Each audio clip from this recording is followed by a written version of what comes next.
thanks for coming on, man. I usually have somebody on, who's recommended to me or something like that. But But you and I have been hitting it off on Twitter yeah, for how long now? It feels like forever. Everything on social media feels like forever. When did we start chatting on Twitter? maybe a couple months ago. Yeah, Yeah. But yeah. I mean, we've been really going back and forth, and you seem really smart and knowledgeable. What was it the other Friday? You asked me, what's your thoughts on the black legend in the Latino community in the United States, and or stuff like that. And you're at, you seem very passionate, very knowledgeable. And I decided to bring you on, man, and I'm glad you I did. appreciate it. Yeah, I'm I'm glad happy glad to you be came on. on. Why don't you introduce yourself for everybody, and we'll get this show Okay, on the road. so my name is Ramon Lagos, humble teacher, first grade Spanish teacher, stuck in Utah. It's not as bad as that. No, Utah's cool. What part of um, Utah, man? Salt Lake City. Salt Lake. I was Yeah, just. I don't know if you saw that documentary that's on Netflix, "The Murder Among the Mormons." yeah, we're considering it.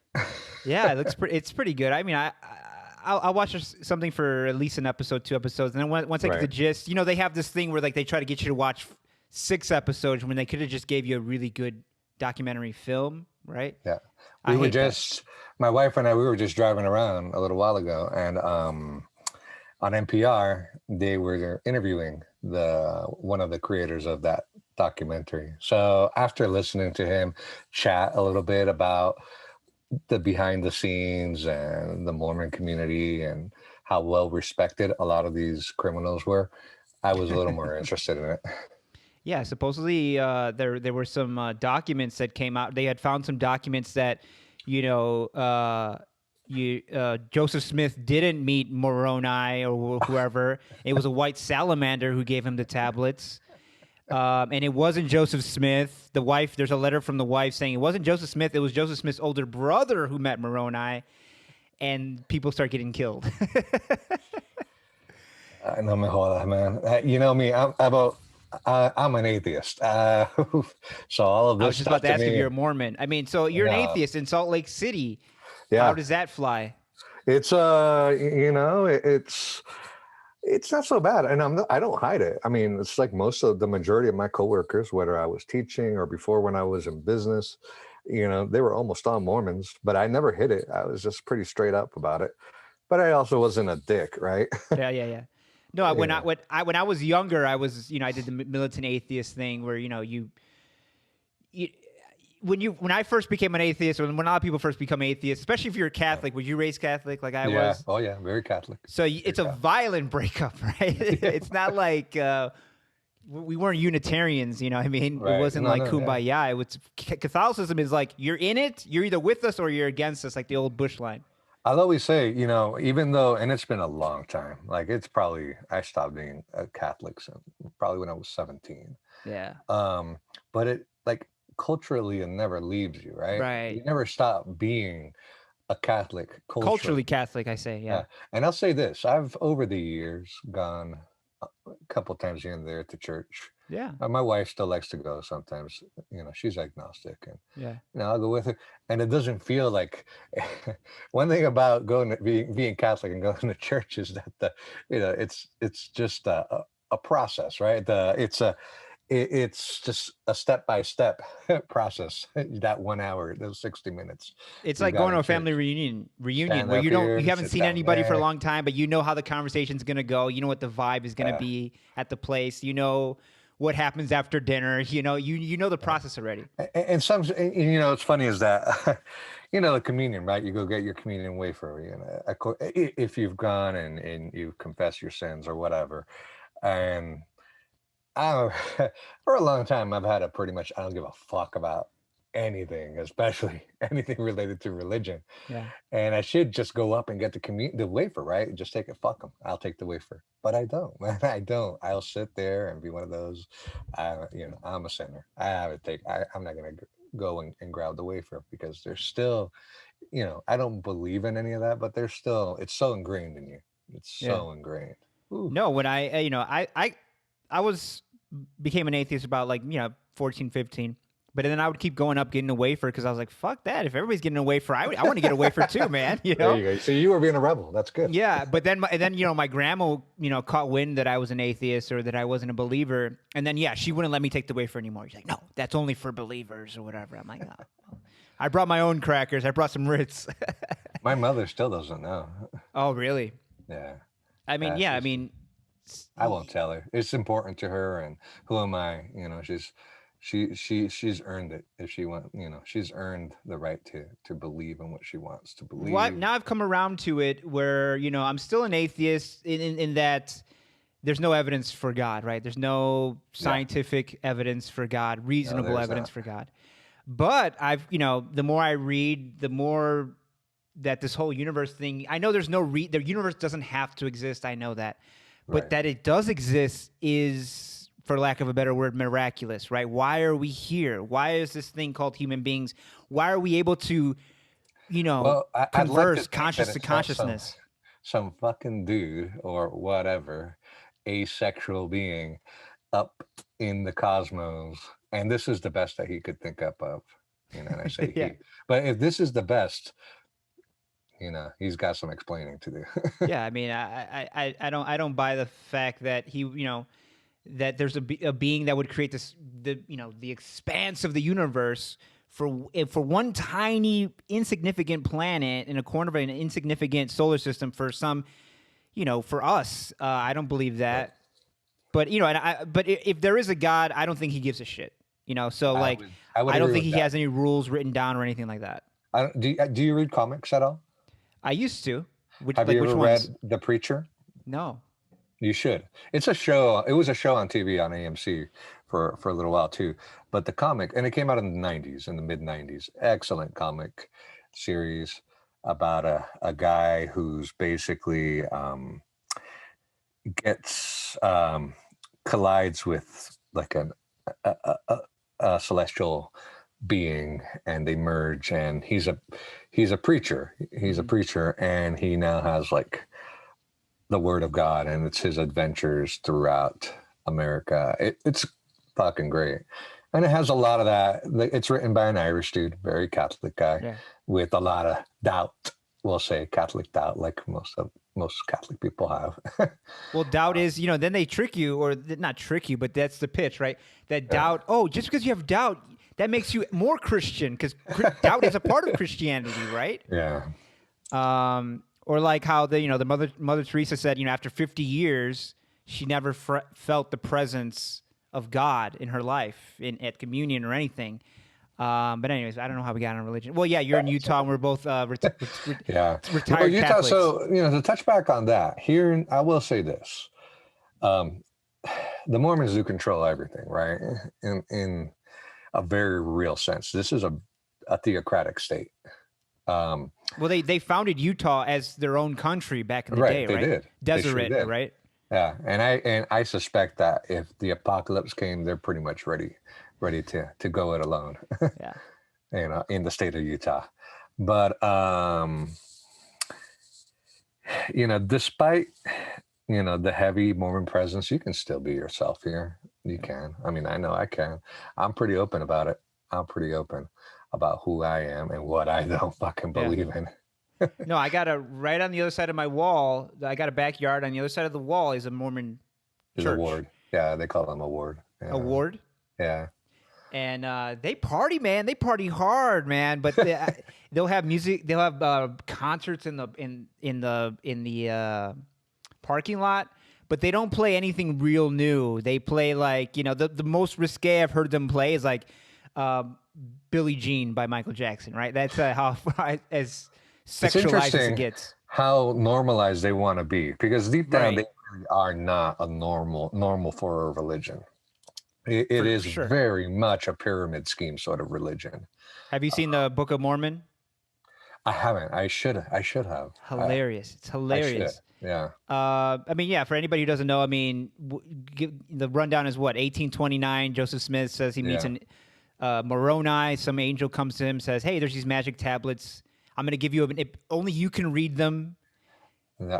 Yeah, only that he, and before that, he was a huckster. Right. He was finding gold, finding jewels, convincing people to invest in him so that he could find, because he was going to find gold. And the idea is that Jesus, after he died, appeared to the Native Americans in Missouri or something like that. Now I've been living here since about 2006. We've been, my wife and I, and our kid. But before that, my parents moved here from California in 94. And coincidentally when I graduated from high school. And Is that where you were born and raised, California? Puerto Rico. I was born Puerto Rico? Yeah. What part? In Cabo Rojo. Yeah, because I noticed, you have Honduran flag, right? Is that Honduran flag? Yeah. Puerto Rican? Yeah, I got that. Yeah. So Honduran Boricua? I'm Honduran Boricua. Yes, but not by blood. I'm sorry to say. Honduran by blood. My dad, mi papa, he's Honduran from the mountains, for sure. My mother is Sicilian, though. And so my dad, when he immigrated, when he came to the United States in the early '60s. Wait. Your dad's from Honduras, right? From the mountains. And he went to Puerto Rico? No, he went to New York. Ah. He went to New York. He immigrated to New York because back then the options for where Honduran would go are pretty limited. Yeah. Still. Yeah, it was either you're going to New Orleans, you're going to New York, or you're going to LA to by the docks, by San Pedro in LA. And there's always outliers. It sounds like your abuelita. She went to Chicago. She went to Chicago not knowing anything about Chicago, having never heard of the name Chicago before. So yeah, he went to New York, and he had all kinds of odd jobs here and there. Got drafted to Vietnam, came back, and then started working at this medical company, and that's where he met my mom. She was working there too, and they got married. And then he had heard, because New York's full of Puerto Ricans, right? He had heard that that in Puerto Rico there was a lot of opportunity for business. If you wanted to get into business, you could do it in Puerto Rico, right? And you didn't have to suffer the same racial judgments that were going on here at that point in time, which was the early '70s. And so they went to Puerto Rico. Wow. And he loved it there. Yeah, we stayed there. Yeah, for 14 years. I never wanted to leave.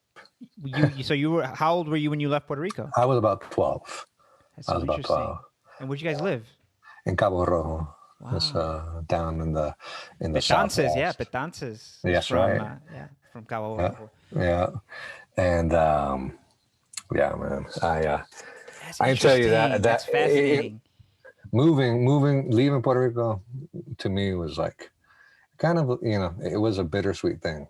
Because it was country there. Cabo Rojo was country back then. Yeah. There was nothing recognizable there. You had to go to Mayagüez, which was about 30, 40 minutes north, even though it's not that far away, really. But the roads were so shitty back then. Yeah. It took forever to get anywhere. But there was nothing in Cabo Rojo. It was just farming and just whatever kind of countryish life. And then we moved to California, and that was LA? Una locura. Yeah, LA first, and then San Diego. And then they moved to Salt Lake for work. And I spent one summer, and I was like, fuck this. I was in 94. I remember that summer. 94. I was like, no, I cannot do this shit. These people are fucking crazy. And so I split. But I spent enough time there visiting my parents on and off over the years. Yeah, man. Utah, well, I'll say this though. Utah, the nature in Utah is beautiful. The mountains, the desert, whatever. I'm here in Vegas, man, and everybody talks about Zion National Park down here. Yeah, and from top to bottom, the desert national parks in the south and the parks up north, like the Uinta Mountains, it's just it's beautiful whatever part of Utah you're in. Yeah, we've been meaning. We're actually probably going to do a camping trip in maybe June to you gotta Utah. Go to that cave. You gotta go to that cave in Nevada. The one that's it's south of Wendover, and it's by that town Elko in Nevada. There's a national park there. It's a cave. That place is beautiful. They got like they have a whole thing of like haunted mines too. I don't. Oh yeah, Again, culturally Catholic, right? I'm atheist, but I'm culturally Catholic, so yeah. I'll go see a haunted mine. Of course, of course. Especially, my mom being from Honduras. Yeah, Honduras is, when I was growing up, I didn't know where Honduras was. It was just like this. It was like a place where there was witches, there was La Lechuza, yeah. people shape shifting into owls and shit. My grandfather, my grandmother tells a story where everybody would go around in bosque with rifles, because you could come against a snake or something. Right. And he was walking in the forest, and a wild boar comes and attacks him, right? And he fucking shoots the thing, right? Boom, boom. And he runs, and he's like, oh, he's looking at his big ass fucking boar.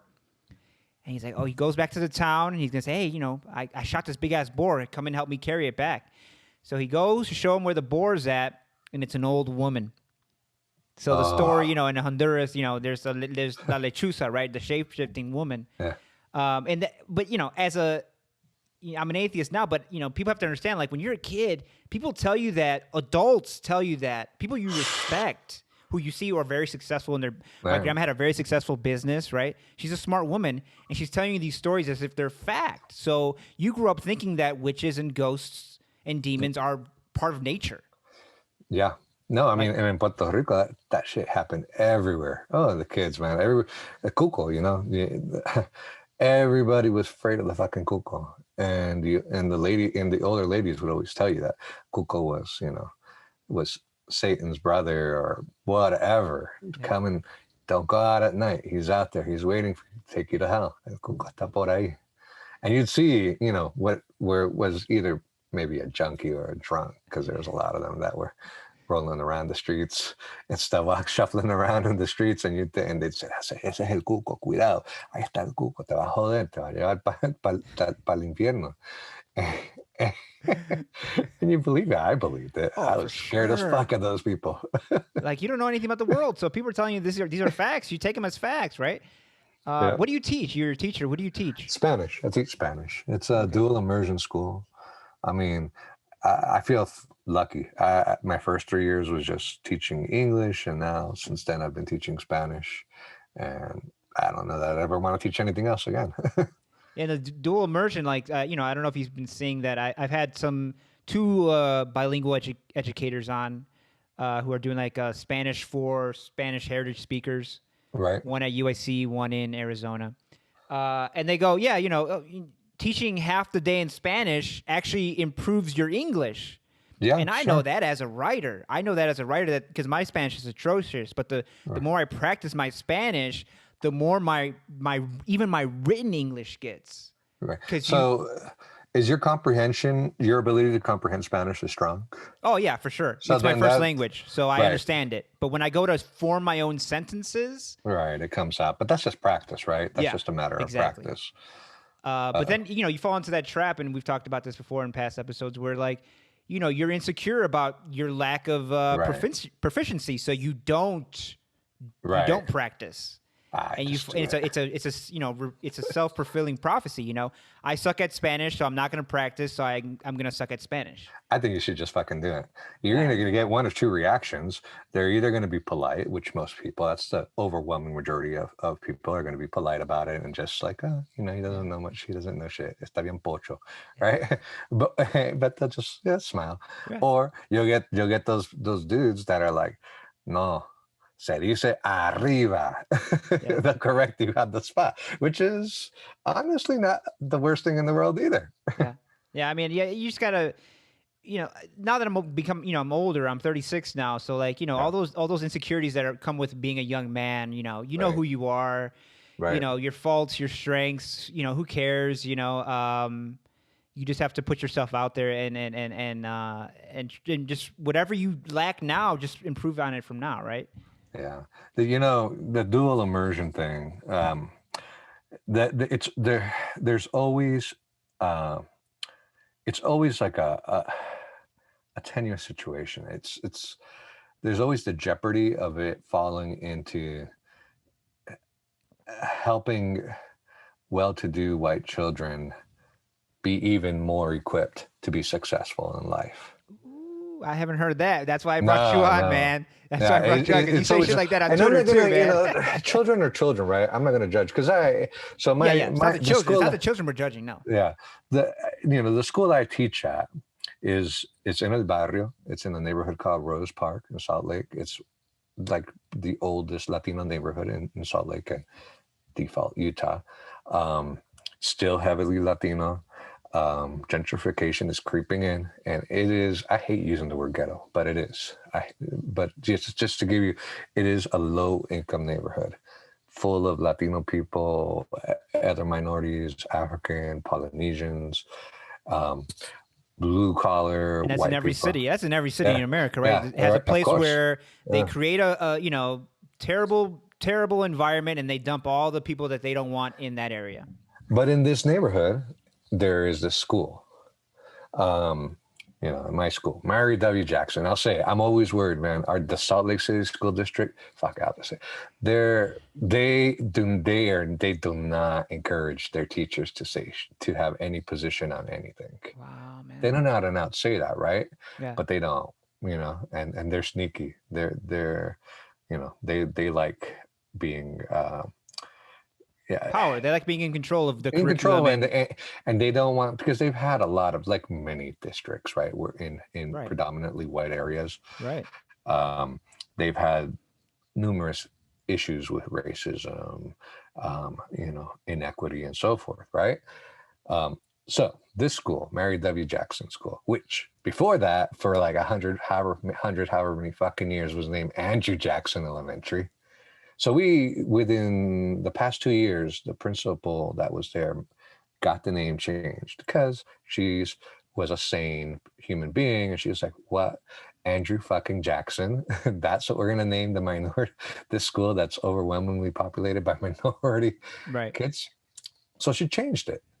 And the white people in the neighborhood lost their shit. And not just that, just across the state. People were like losing their shit. We're going to change it from Andrew Jackson to Mary W. Jackson, the Hidden Figures NASA employee, lady that had to fucking go walk half a mile to take a piss. Yeah. That poor lady. Yeah. And they lost their minds. It passed though. So we changed the name, Mary W. Jackson.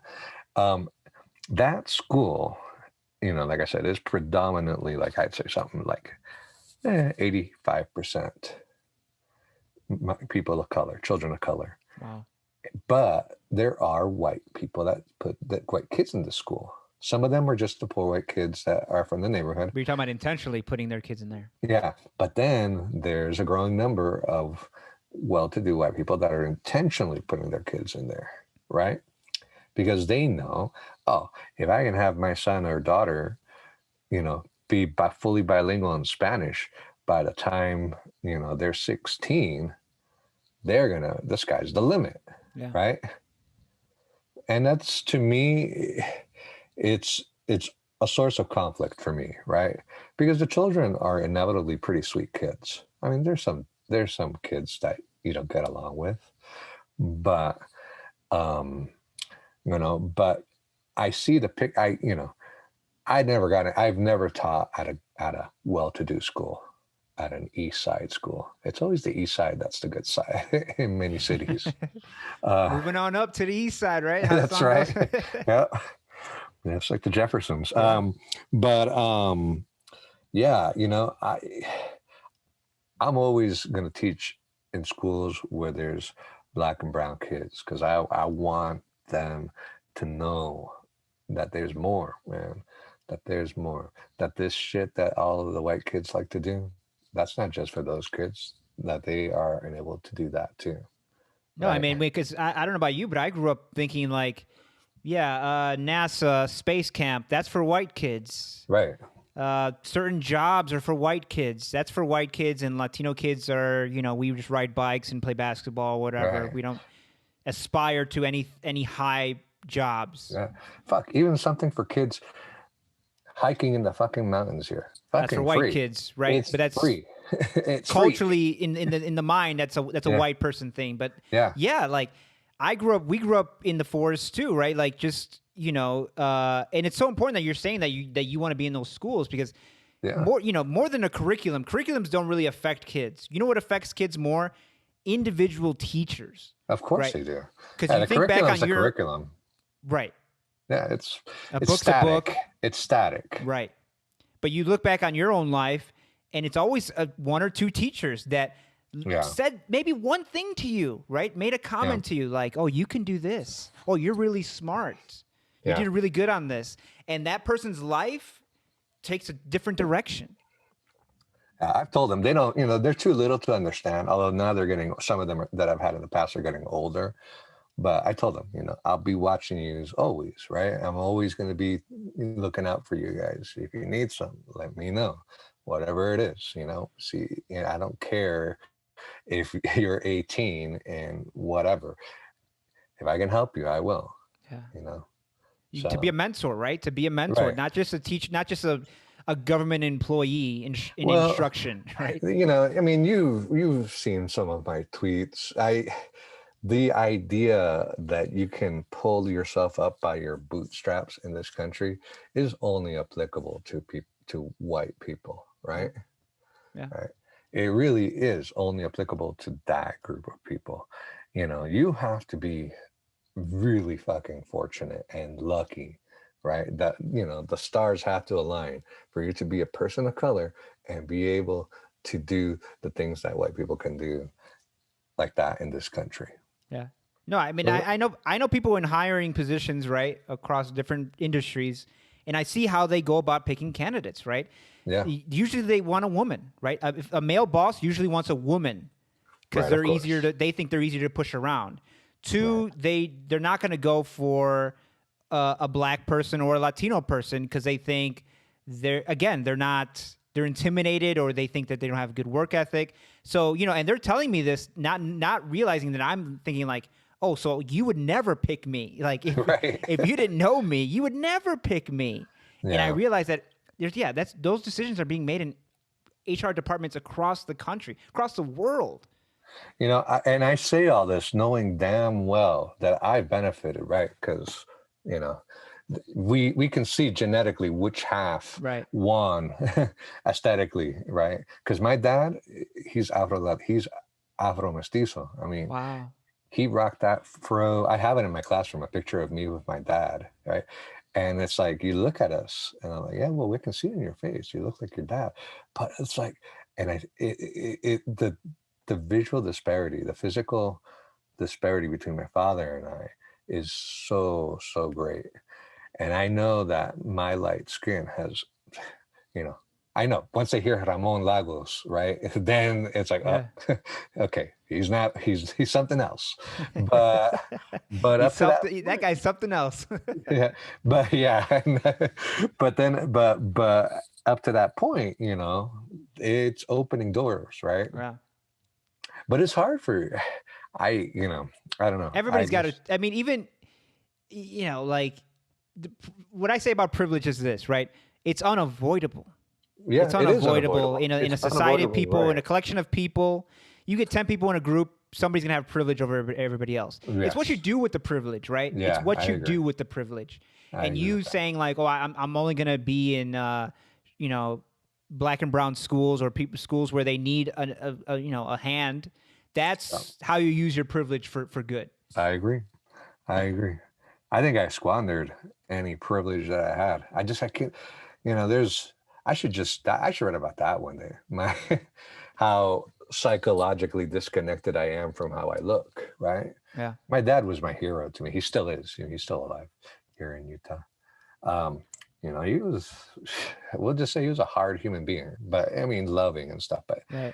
But he did not give a fuck about anything. He was like, part of the reason why he get these great jobs, but he was getting fired, right? Because he would jump on all of his white colleagues because he was in the business medical manufacturing business world, right? And he didn't have a degree. Fuck, I don't even know if he finished high school.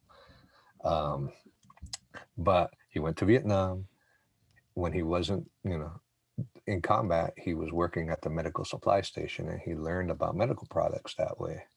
Wow. And he came back to New York, and he slowly started working at medical manufacturing companies, and moved up, and but when he was in Puerto Rico, it was cool. They made him the manager of a manufacturing plant, and he was happy as can be.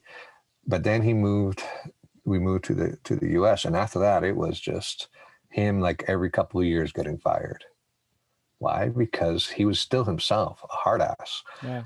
And how interested are white people going to be, Especially in if you're this, dark. in Especially this if you're dark. and he's dark, and an Afro-Latino telling them to go fuck themselves, Right. or that they're not doing the job right, or whatever. Not very interested. I mean, that's the word. That's the most dangerous, Afro-Latino that there is. Is somebody who knows that the game is rigged and isn't going to tap dance, knows that no amount of tap dancing or smiling or singing is, you're either you're gonna make it or not based on your fucking talent, your know-how, and your grit, and it's not gonna be any favors or anything like that. And I'd like to think that the times have changed, right? A little bit, Right. as far as that's bit. concerned. A little bit. But for him, it was hard, especially when he came here to Utah. Yeah, they told him that he was in league with Satan, the Mormons, that he was working with some of them. Well, they just let black people into heaven, right? A couple years ago, right? Yeah, they sure did. So yeah, he's your hero, right? And he's darker than you. So Right. that is conflicting, right? Right, and that's what and my mother, she never behaved in a way like when she moved to Puerto Rico. She learned Spanish. I mean, she was Sicilian, so it wasn't like a stretch, right? Right. But she was already not like Anglo, right? In that sense. So I did not have that kind of connection in any way. Right. It wasn't the way Anglo Americans behaved here was like foreign. Yeah, Sicilians, Italians generally, but especially Sicilians. Yeah. Because Sicilians are looked down on by Italians, right? Oh, I know. I told my Italian teacher off once because he was trying to, tell the class. I took an Italian class. Well, I tried to. And I walked out because I got tired of the guys saying Sicilians don't know how to speak Italian. They don't speak proper Italian. I'm like, oh, fuck you. They speak Sicilian. It's not they even speak Sicilian. Yeah. Yeah. The point is, I did not have that frame of thought where I understood. I was a little simple-minded too as a kid, but I didn't have that frame of mind where I really comprehended that I was light-skinned. I didn't. And it wasn't until coming to this fucking country, to the States, where it started to sink in. And even then, though, in California, there was plenty of racism to go around, even for a light-skinned Latin person. But it makes sense that you would feel like a disconnect between who you are and your skin, because skin color is bullshit, right? That we give certain privileges to certain skin colors. It's bullshit, right? Yeah, so I agree. It's making you feel crazy, but it itself is crazy. You're actually normal. You're like, why the fuck should my skin color have anything to do with anything? Yeah. But then the people around you are saying, no, but it does. It does. And it's actually the way we're going to judge you most. Right. That's and certainly in Puerto Rico, it meant it's a lot less significant, but it is still significant. I mean, it wasn't like, it was a culture shock for me to realize to see how badly Black people were treated, in California, in a setting like a school or whatever. But the reality is that in Puerto Rico, there was still plenty of discrimination to go around, and there still is. So what do you think, and I mean this in the good sense, it's not like a fucking mainstream media sense. You're a radical. I'm a radical. I mean, we see things at the root, right? That society needs to be changed at the roots, not these, not a diverse cabinet is not going to do it, right? I don't care what the skin color of the president is. If he's still doing the same old shit, it's the same old shit. I agree. To that. Some of my coworkers, are liberal white people, and thankfully they are. But when I talked about how disappointed I was with President Obama, they always get upset. Yeah, very upset. They get upset because you don't understand. It doesn't matter how much logic I tried to put into it. Talk about his immigration policies. Talk about his incomprehensible desire to be friends with a group of people that wanted nothing to do with him but but backstab him Yeah. every chance they got, and they get worked up about it. But yeah, he was a great disappointment to me, and I'll always say it when No, it it comes was a up. great. I was I born in voted for him '84. twice. I voted for him twice, of course. Yeah, I was born in '84, so 2008 for me, I was 20, about to be 24. yeah, So it was just a black president, black candidate, first black candidate coming around saying yeah, hope and change. I had a heart on the size of fucking America, right? But yeah, then he was, the Honduras thing happened right away in 2009, right? yeah. Where him and Hillary orchestrated the coup, mostly Hillary orchestrated the coup in Honduras, right? And I'm Honduran, so I knew it right away. I saw right away, oh, this is the same shit. Our poor country, man. Our Honduras poor country, man. There's not one single Latin American country in the diaspora that has not had to eat it, right? At one point or another, or just perpetually eat it. Yeah. But Honduras has really, really, really eaten, had to eat shit since the late 1800s, like just nonstop. Yeah, I mean, I tell people like, being Puerto Rican, Honduran, I know what America's about, man. Yeah. At least overseas, I know exactly what it's about. Oh my God. So my dad, my family, the Lagos family's from the southern part of Honduras, San Marcos, close, like right The by the Gulf of Pacific. the Gulf of Tonkin, or not Gulf of Tonkin, Gulf of the one Yeah, right there by El Salvador, right? the only one that's there on the Pacific side Right, for Honduras. right. Yeah, right around there in the mountains. Well, it's the middle of fucking nowhere. It really is. There's nothing going on there, and I can see why, referencing back to spirits and who knows what going, shuffling around in the night. Honduras, it's like pitch dark Yeah, in that area. yeah, Come 5 o'clock, sakaoto, yeah, for everything. sure. And so I can see how kids get scared, but that place is so packed with U.S. missionaries. Like they're everywhere around there, whether they're fucking Mormon missionaries or the Baptist missionaries, which I don't know which one I like less. I think I like the Mormons more because they're not as ruthless and capitalist as the Baptist missionaries. Those fuckers are like you might as well. I look at them when I visited Honduras and hang out down there, and I see them, and to me, it's like they might as well just be like Romans, with the Hondurans being the differing slaves from differing nations. They're building their their Yeah. massive temples and statues.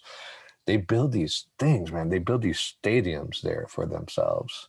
And then they have their money. The Baptist church down there, the U.S. Baptist church, has their money in so many different pockets in Honduras for decades. The the U.S. Baptist congregation that was in that southern part, San Marcos Sur area of Honduras, those motherfuckers were the same people that were running the high end brothel in Tegucigalpa. They owned it, they ran it, they supplied, they recruited the girls, they networked the connections of rich people and foreign people coming in, and that was all done with the Baptist church. And they they would use those funds to set up some of their missionary stuff that they had going on in the more remote regions of Honduras. But yeah, I'd say Honduras is that kind of country, right? It's wide open to anybody who wants to fuck with it. And now, right around that Gulf area, they're trying to. I think they're trying to make a private area. What are they called? Like kind of how Hong Kong is, where it's like outside of China. Oh, yeah, they're doing that in the north. That's just like charter cities, they call it, right? Charter cities. That's just a year or two away in the north there in the Caribbean side, right? That it's not Roatan. I can't remember which island, but one of them is going to become its own little entity. It's crazy. Soon. I mean, Honduras is basically the other colony, the other U.S. colony. Yeah, it is. In everything but name, right? And what gets me is that the U.S., they could, at this point, it's been 100 fucking years since they started. Just come out with it already. Just Right. come out with it. Stop, you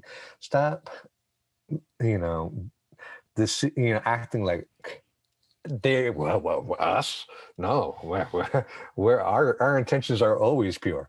Just come out with it. Yes, we fucked a nation.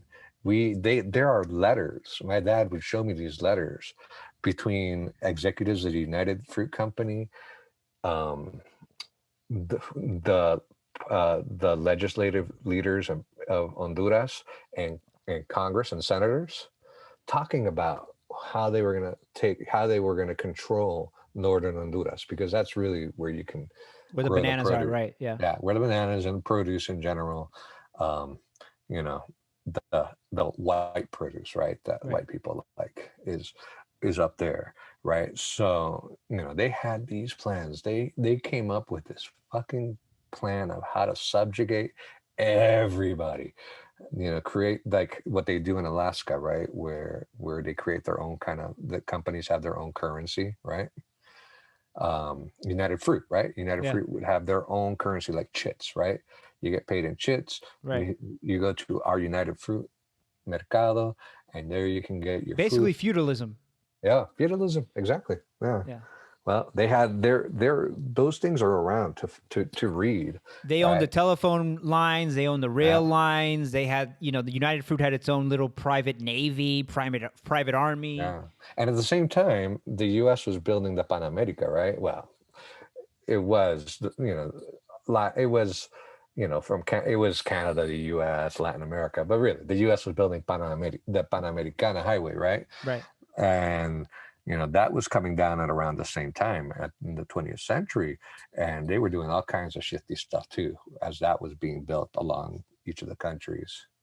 And that's just to make sure that, if shit pops off down there, they can send, troops Yep. down there very easily. It's not for commerce. It's not really for commerce. It's really for access, just in case they need to send boots on the ground. I'd say at least not in Honduras, because in Right. Honduras, the commerce all went by ship and landed in New Orleans. Right. So there was not much need for that. So I mean, is that what radicalized you? I mean, I'm getting a picture of what radicalized you. Your background. I mean, you were kind of like me. You're kind of, from everything that happened to you, your identity, your mixed identity. You're kind of like at an angle to society your whole life. I think it was. I'd say that all of that definitely played a part. So another thing about my father's my family, on my father's side, was that they were all agriculturalists, ranchers and farmers, milpa farmers and stuff. They were all communists. Now, not communists like Trotsky, right? Not intellectual communists. They were farmers. They were agrarian communists. They didn't even say communists in Honduras. They call them rojos. They were rojos. They were all agrarian communists. They didn't, because they knew that they were getting fleeced. The pani tierra kind, right? Yeah, they knew they were getting fleeced, right? Yeah. For all of their hard work, and it's fucking hard work. Yeah. And so, they were, every so often they'd go and attack local police station, or, do something to some rich aristocrat's estate. And then they'd have to leave and go to Nicaragua and go stay there for a while until things died down. But, it was something that, my dad talked about a lot, explained a lot of that to me. And he had all of these volumes of Che Guevara's writings in Spanish, and I still have them. I have them all there, and he gave them to me at some point. I started reading, but let me ask you, why do you think, using you saw it again in 2020, saying, oh, socialism is such an easy way to get people to not vote for somebody or something. Socialism. Even Latinos, they say it works more on Latinos than anybody, why do you think that is, man? Because people come here with a reason, they come here with the hope that they're going to make more money, right? They come here for capitalism. Yeah, they come here for capitalism. I'm not saying that, but and I'm not saying it because that they come with ill intentions. Them coming for capitalism, right? They want it to be able to take care of their family and provide wealth. without understanding that they're contributing to a system that's working against Right. the overwhelming majority of the people that contribute to the system. And they, you hear it time and time again. When they get here, they realize, oh, it's the streets aren't paved with gold. The system is. They don't realize how unfair the system is, how exploitative it is. I mean, when they're in their home countries, they believe the American dream that's sold to them, right? Like, if you Right. come here, work hard, you can make it. You can have a house, you can have a car, and then they come here expecting that, and they realize that it's a scam. And they don't understand that that where it really affects them, and where I get to see it firsthand is with their children, right? Because their children, if they're lucky, will do well, and will grow academically and have opportunities to go to a good college, and hopefully stay out of trouble. But for a lot of them, that won't be much. There won't be too much of an option there, right? Yeah. And that to me has always been a symptom of the ill nature of capitalism. What happens to so many of these children, right? Because I have them when they're in first grade. I'm a first grade teacher. I have them when I'm in first grade. And even the ones that are a pain in the ass, they're still sweet kids, right? So they're all sweet kids at this point. First grade, you still believe that you can be anything. But time progresses, and those kids, they see several things, that they're not going to have too many options, but that there is the option of camaraderie, right? The brotherhood of being with those people that right? That you've been coming up with in the neighborhood, right? And I don't know. To me, it's tough. I would say that, the combination of capitalism and racism, the thing, at bare minimum, I think of the wasted human potential, right? I agree. Yeah, it's a waste. It's such a shameful waste of our existence, our reality. This country, the United States, more so than any country before it, is poised to be better than what it is, right? Yeah. Being a socialist nation, and not socialist like I want, because for me, it'd be everything's free. Education is free. Utilities are free. Housing is mostly free. Everything's fucking free. Well, people say like, oh, they'll point to socialism. They'll say Cuba, blah, blah, blah. Those are actually capitalist countries. They're just socialistic. But socialism, communism means no money. You don't need money. Exactly. Yeah. But and Cuba. And that sounds crazy to people, but I would suggest, if that sounds crazy to you, read about socialism. I will say though, Cuba has done. Yes, Fidel was problematic because the fucking guy couldn't stop being in power. He didn't want to give corrupts. It up. Yeah, it does. He didn't. He wasn't open to new ideas, but a lot of the stuff that he implemented into Cuba, it made a difference. Yeah. Yeah. Number one in literacy in the world. Lowest infant mortality rate. One of the highest. They have a higher life expectancy than here in the United States. Yeah. This year I've got a Cuban girl. She just arrived late last spring, but her ability to communicate in Spanish is so refined compared to many of the kids that I've had over the years in the same school. And I know that that's because of, how Cubans in Cuba see, education, how they support the proliferation of thoughts. And I was talking to an Uber driver, and it's an Uber driver, right? But he's talking like an aristocrat, right? In Spanish. Yeah. He's talking like an aristocrat. And, you talk to a lot of Cubans, and they'll say like, no, Cuba's amazing. There's just no opportunity. You can't live there. Yeah. That's the blockade. That's not so. Yeah. You can't tell me that's socialism. Yeah, that's in the U.S. They still can't get rid of the blockade. What the fuck is Cuba going to do to the U.S.? After 1963, there wasn't anything that Cuba was going to be able to do to the U.S. Yeah. There was nothing on earth. They The U.S. is just like that. But they're very Orwellian, right? Like the Yeah. U.S. will charge another country for what the U.S. does itself, right? Putting Cuba on the terrorist list when Yeah. we know the United States has terrorists bombing in Cuba, right? Bombing the Yeah. hotels in the 90s, right? And in Puerto Rico too. And in Puerto Rico. They were sending their Cubans down to Puerto Rico to go hit the independistas, you know, where when they were getting too riled up. But it's called, they call it mafia diplomacy, right? Like, this is America's neighborhood. It considers this is its neighborhood, its turf, and it goes around to every country in Latin America, kiss the ring, just like a mafia don. Yeah. And whoever, even if you're a little person selling flowers on the corner like Cuba is, and say, I'm not going to kiss the ring. Oh, you got to burn down that flower shop just to prove a point. Yeah. That's what America's doing with Cuba, just to prove a point.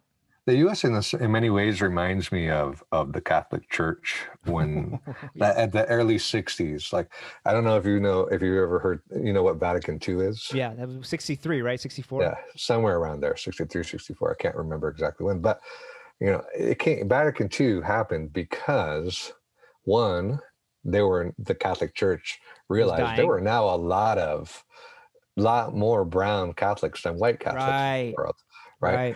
And two, they realized that they were very stagnant in and of themselves, right? The mass was still in Latin and stuff like that, right? Yeah, that they were doing that they weren't relevant anymore to their flock, and so that's why they created Vatican II, and for all the good that shit did. But yeah, in a sense, that's how I see the U.S. pre-Vatican II. They're being so defiant against any kind of change right now, and let's be honest, white people, right? White people are so defiant towards any kind of change, towards a change of population, towards a change of how they make a living, towards a change of how their children and how they learn things. They're kicking and screaming, the whole way here. And it's, to me, it's not like but they're also like delusional about it.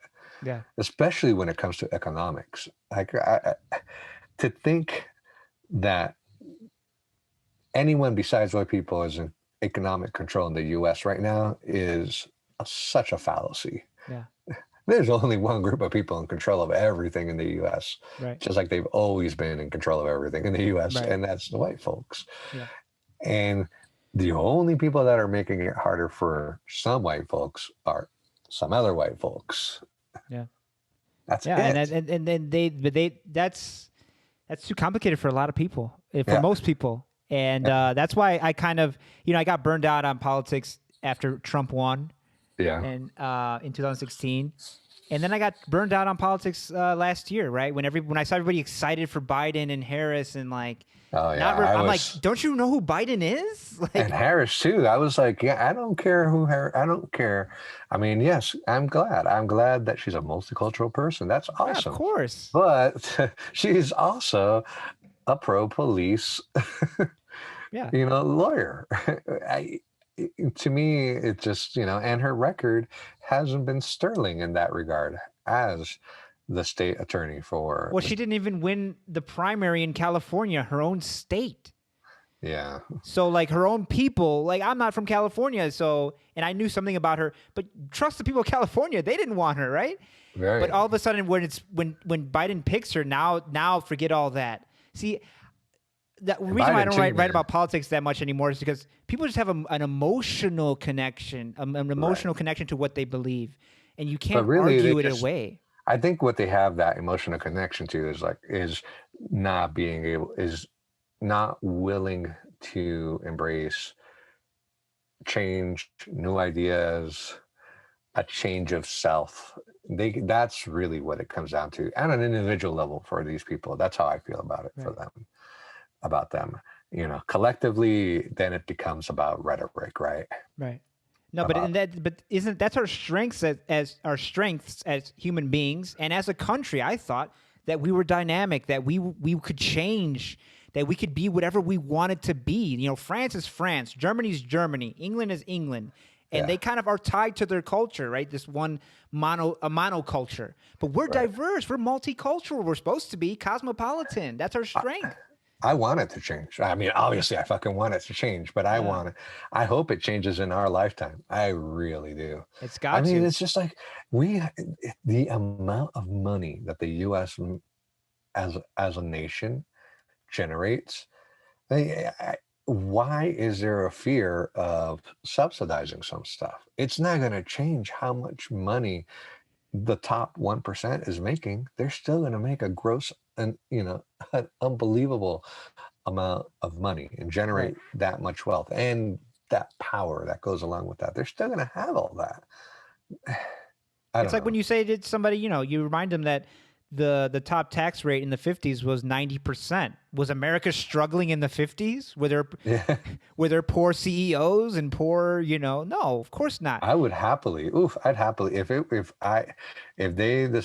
the US decided to implement a 60% tax rate, but I knew that it meant that it was going to pay for all of these things. Right. I'd go for it.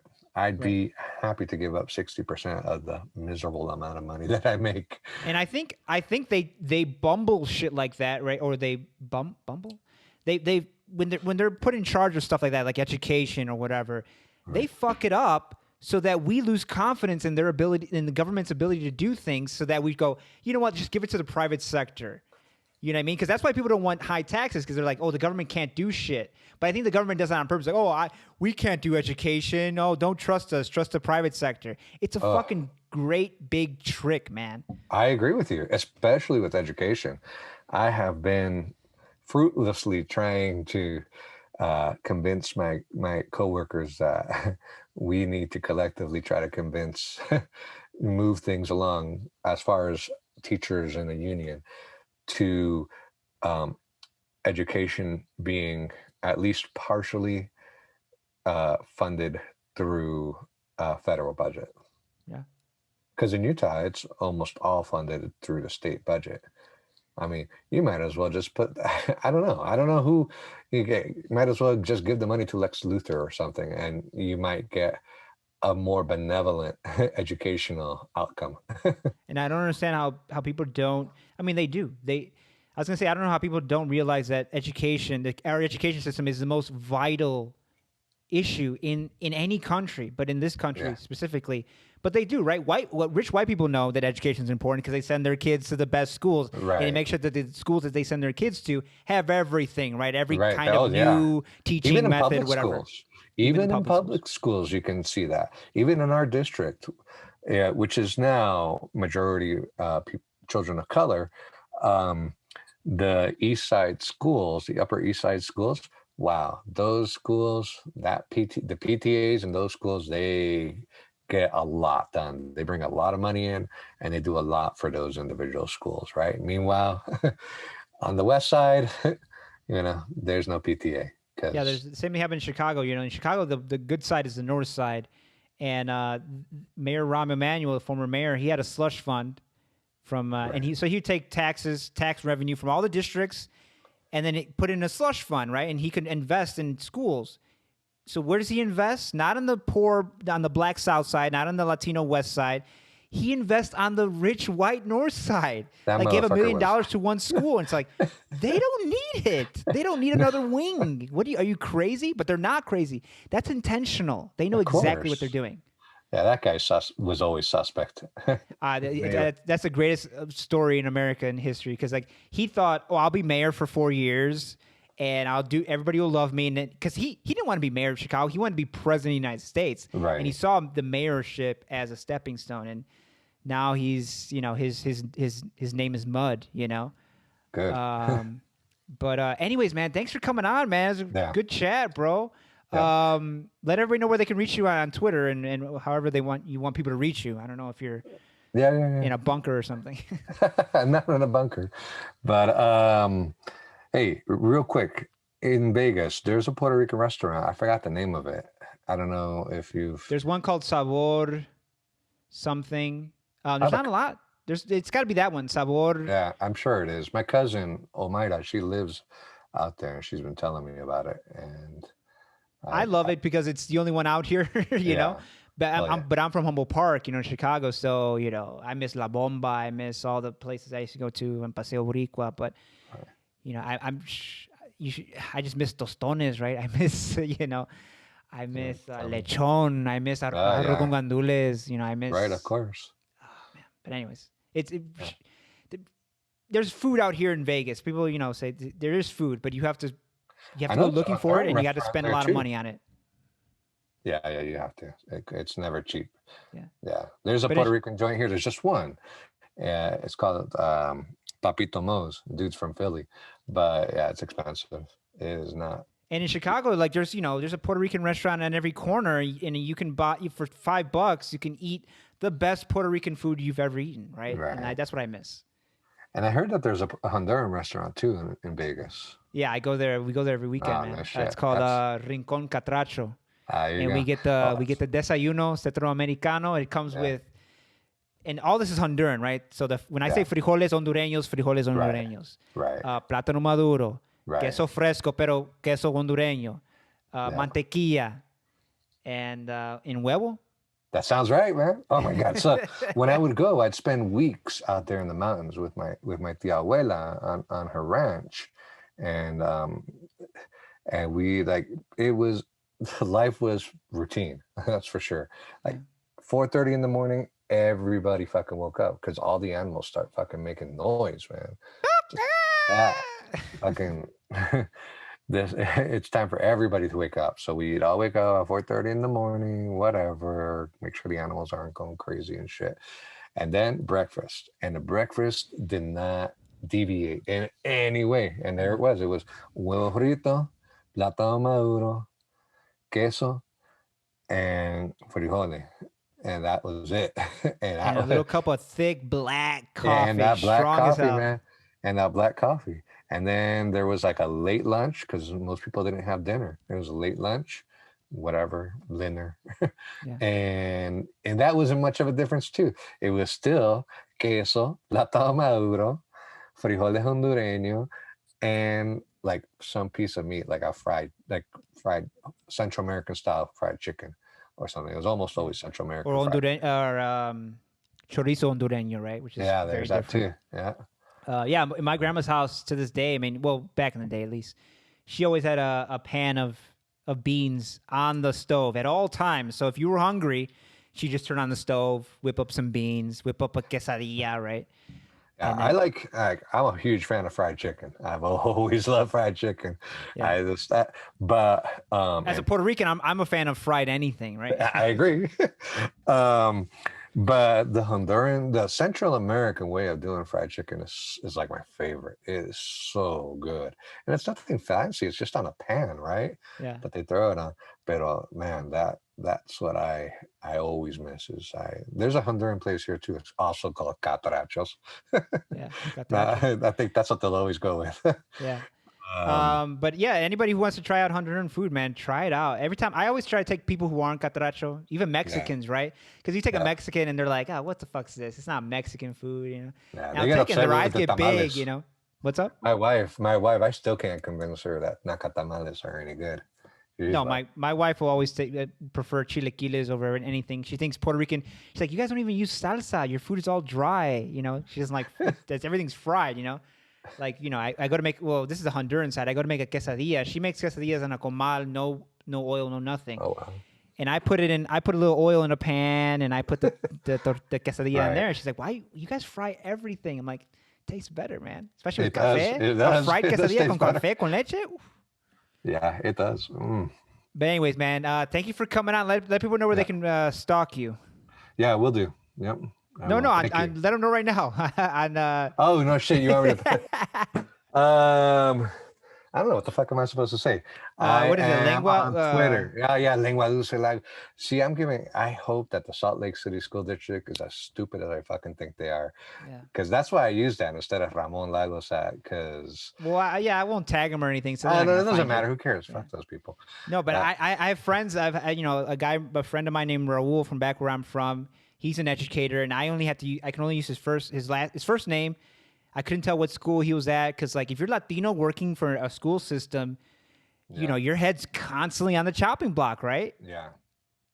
Yeah, I'm not too worried about it. I'm gonna write something about that, you know, because and that's not only for school systems and stuff like that, but there's a lot of Latinos that I'm like, hey, come on the show and tell your story, share your story with my viewers and listeners. Yeah. And they're like, I can't let anybody know. And there's a lot of that. Like Latinos want to No, stay there is in education anonymous. in general. There is for teachers. A lot of teachers are afraid to say peep about anything unless it's like collective action time, right? Through the union, then maybe. But for the most part, they're really scared that at any point the district could, you know, seek retribution, you know, with them in some way. And they can always do that, especially in a state like Utah where you're at will, right? Where it's an at will to work state. Right. They can fire you for whatever fucking reason they want. So, anywho. Well, anyways, if that happens, man, you're going to come back on the show and we're going to fight the fucking school system in Utah. Yeah, for sure. Thanks, man, for coming on, man. Have a good weekend, bro. Yeah, you too. Take care. Cuídate. Peace. You too, man. Yeah.